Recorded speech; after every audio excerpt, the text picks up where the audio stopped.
Today I'm going to show you how to do guacamole. My recipe calls for 4 to 5 avocados, and I originally had 5 avocados. I think my daughter must have ate one of them, but anyway, I'm going to do it 4 to 5, so I'm still going to do it. Preferably have 5, but we can still manage. So I'm just going to take my avocados, slice them down the middle, and just give them a twist. Just like that. And I'm just going to squeeze them off.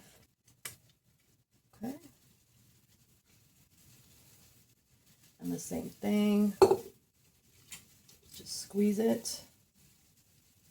And then take out the pit. Not a big deal. If your avocados are ripe enough, that pit should just fall off. If not, you might have to take and get it out of there. But mine are nice and soft. If you have a couple brown spots, you might want to take that out of there. Just like cut it out.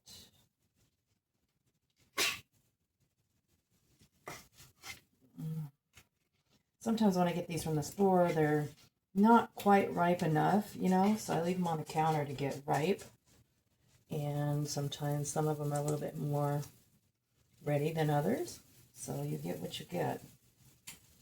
And I just want to squeeze that in there. Get the pit out. Do another one. Turn around. I'm going to take the pit out first. Oh, looks like these are all kind of brownish by that little knot or seed, whatever you want to call it. And I'll just take those off of there and I'll put the rest of them in here.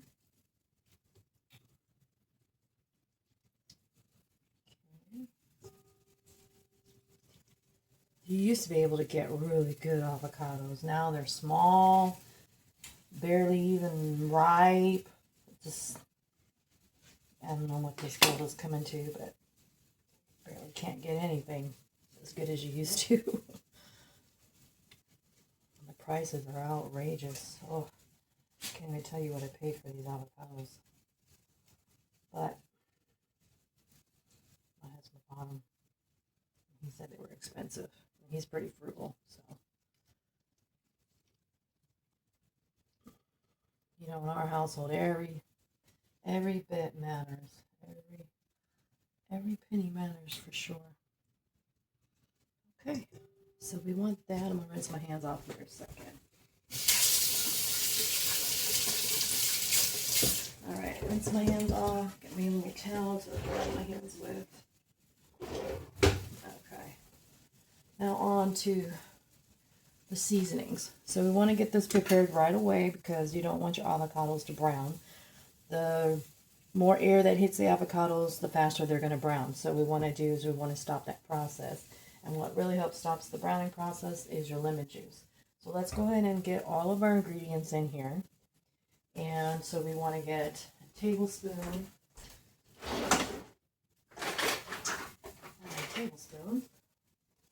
One tablespoon. Okay, so tablespoon garlic salt.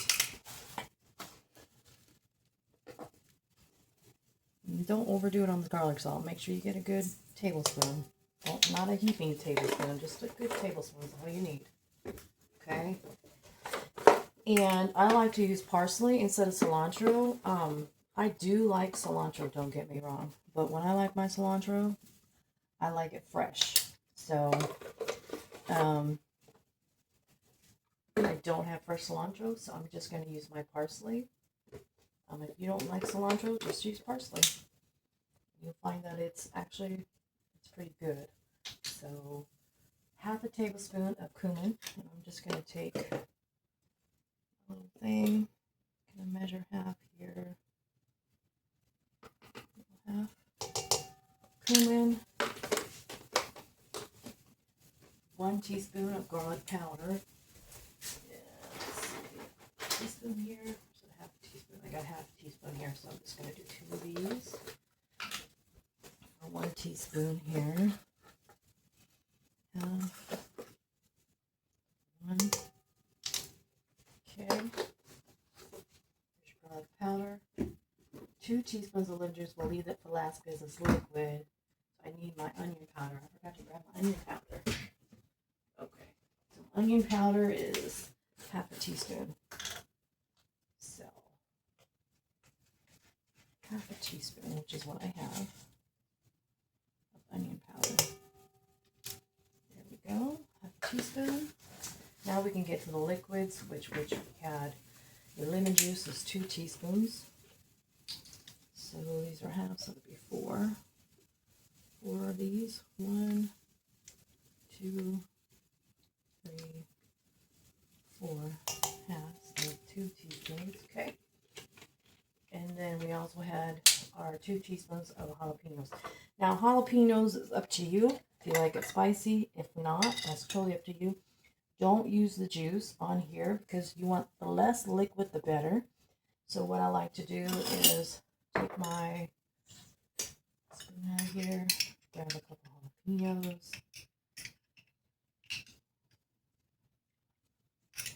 I like a little spice, and I think that is plenty for me. I know a lot of other people like a lot more. It's totally up to you, and I am not even going to touch these with my hands. I'm just going to use my knife and give it a quick chop.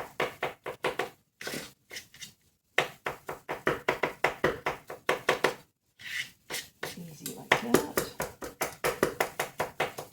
I like mine pretty much minced because I want like a little bit of jalapeno in every bite. So just a little, not a lot.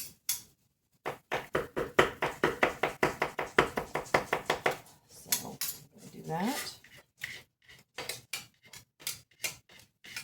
However you're going to get it on that knife, and just go like that. Now we're going to blend that up. Mix it up basically. Let me get all those flavors intermixed. And we want our guacamole to be really, really creamy. So give it a good mix. If you want, you can add just a little bit. Don't get it too blended up. Where you can have like bits of guac or bits of avocado. And I think that's great for me. I don't want it too runny, that's for sure. And I think that a little bit of avocado chunks are great. So that's me. Now this guacamole is a little bit like chunky guacamole, I guess you would say. It's not your typical smooth guacamole. So I just wanted to get those flavors in there and get that lemon juice in there to stop the browning process, okay? Now we can add the rest of our ingredients, which the secret to this guacamole is your tomatoes. I don't know what started the process of doing tomatoes like this, but it just seems like the flavor is just there. It's on point. So I like to wash my tomatoes and rinse them out. I'm going to cut this top part off of here of my tomatoes, okay? And then I'm just going to slice them up to put them in my chopper. Now you want them like a medium. You don't want them too big because, again, this is guacamole. You don't need them to be that big. I'm just going to put those through here.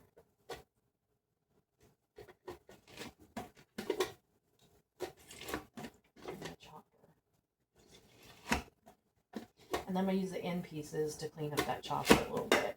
So, top part off a little bit.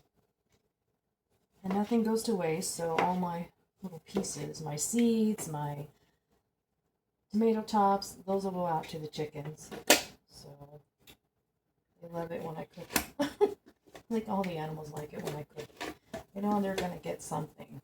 So, whether it be the cats, the chickens, the dogs, my little quail out there, or my pheasants. Usually my quail get stuff. I really don't give too much to my pheasants. So what I like to do is I'm just going to set this seeds to the side.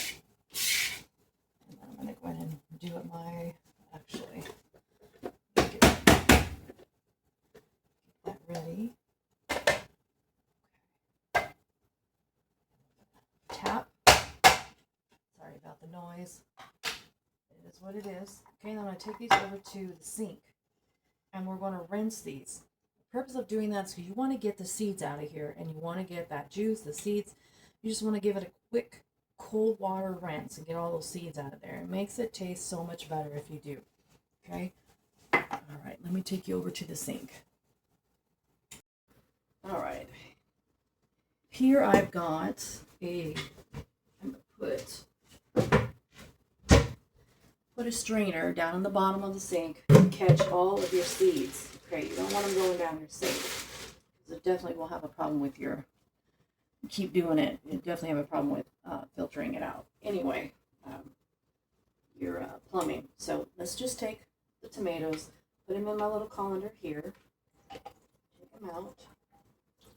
Okay. I'm just going to give them a quick rinse with cold water.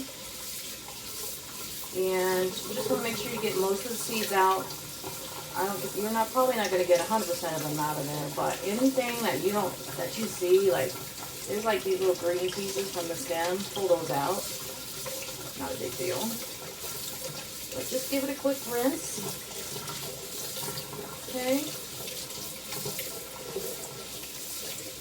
And this is, basically just going to keep your guacamole a lot longer too, because it has less water in it. So that actually helps your guacamole, keeps it nice and fresh, and it doesn't allow it to get really liquidy and just taste really bad in a couple of days. You actually can keep it for a couple of days instead of just you have to eat it right away. So that's good.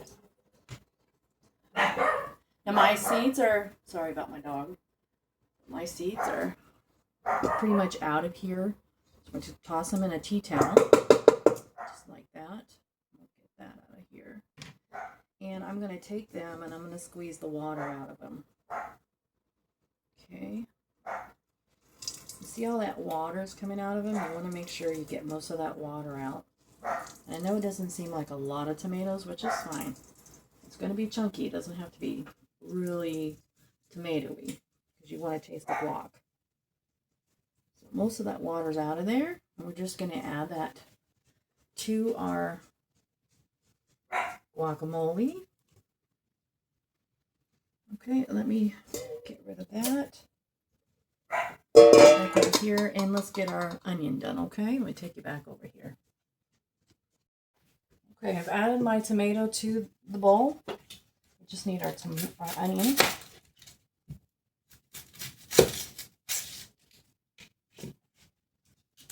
Just one small onion. Preferably a sweet onion if you have it. Definitely want to use the sweet onions when you do any type of guacamole or any salsa. Using the red onions and stuff, that's really, really strong. And I think that the sweet onions make it so much more flavorful. It's not as strong. You don't have that garlicky breath kind of feeling. You know how onions can make you have that onion breath. So the sweet onions are definitely a lot better. I'm just going to run these through my chopper. And we're just going to mix it all up together. And you've got your guacamole. And I'm going to show you how to put it in a container that's going to save you from it going bad real quick. So, okay. That in there. I'm just going to add these to my pot here. Give it a quick mix. And you have got guacamole. Now you want this to set for a couple hours in the refrigerator. Let it marry, let all the spices and seasonings come together. And that way it will taste so much better. Just give it some time. I know it's hard because, oh man, you just want to go ahead and eat it right away. But you really need to let that set up a little bit. So at least an hour, at least. I mean, you can just taste it right now and it's so good. But another thing you can do too is if you want to cut up some mangoes and put mangoes in there, and that'll give it another flair, like a totally different flair. If you want some sweet guac, great. Just take a mango, one mango or two, depending on how many mangoes you like, and just how big they are too. So that all varies on how big everything is. Like I said, everything has gotten smaller these days. So put a couple, just cut up some mangoes, put them in there, and you've got yourself a delicious sweet guac. It's so good, mango salsa, mango guac, whatever you want to call it. Let me put it in this container here, and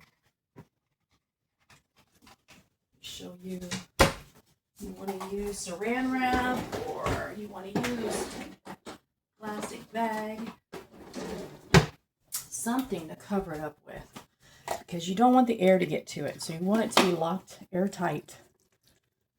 I'm wondering if this is going to be too small for this. I'm trying to eyeball this. It might be too small, but I'm going to try it anyway.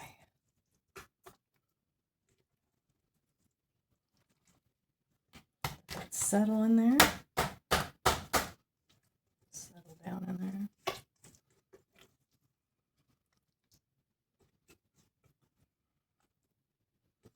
And I probably wouldn't have been able to do this had I had the 5 avocados instead of 4, but I think I got it.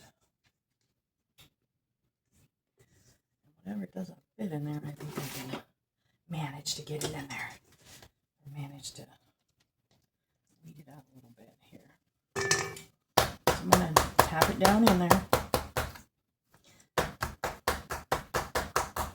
Take a little bit out of there, and I'm going to put it in probably put it in a little bowl for me, because it's not all going to fit in there all the way out. I get a little bit of it now.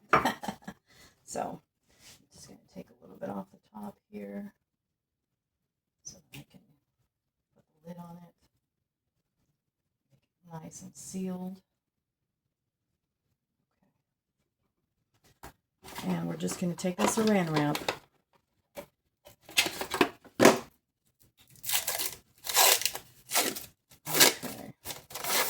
Place that over top of it.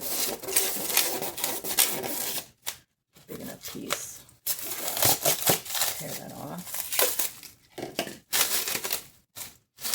Sometimes saran wrap does its job, sometimes it doesn't. So you want to make sure you have a big enough piece to go over it. Okay, and then you want to just pat it down. Pat it down really, really well. You want to get all the air out. Okay, keep it like that.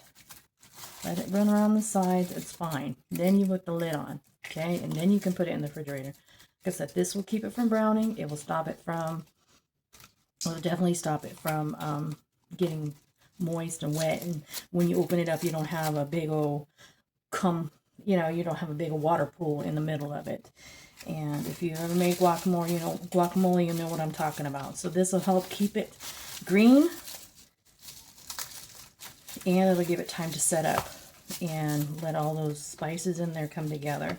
And then nice and cold, you can use it within a day or 2 or 3 days. I think 3 days is probably my max, 3 days. So just because it's usually gone by then anyway. But I think 3 days, and people are eating on it or whatever, it's just, it gets brown, and they don't put it back in the refrigerator right. They don't, take the time that I take the time. So other people don't do what I do. But, if it's just you, that's great. You can keep it as long as it'll keep. So this here is going to, this is going to be the best guac that you've ever had. So just go ahead and stick this in the refrigerator. And hope you guys enjoy this recipe. Thanks for watching.